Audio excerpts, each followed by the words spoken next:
এত মানুষ দেখে আমার মনে হচ্ছিল যে আমি যেন কোথায় এসে গেছি। এত ভয় লাগছিল, মনে হচ্ছে কেউ কোনোদিন এরকম মেলা দেখে নাই আর এরকম হাট দেখে নাই। এত ভিড় ছিল, আমি টোটালি অফ হয়ে গিয়েছি।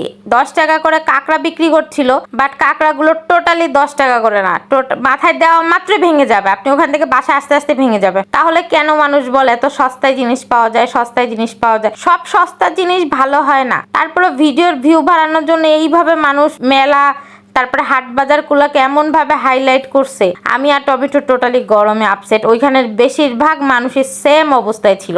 আরেকটা জিনিস ছিল যে এত লোকজনের ভেতরে একটা প্রবলেম ছিল, ছিনতাই হওয়ার সম্ভাবনা ছিল। কেউ পকেট সামলাচ্ছিল, কেউ ব্যাগ সামলাচ্ছিল।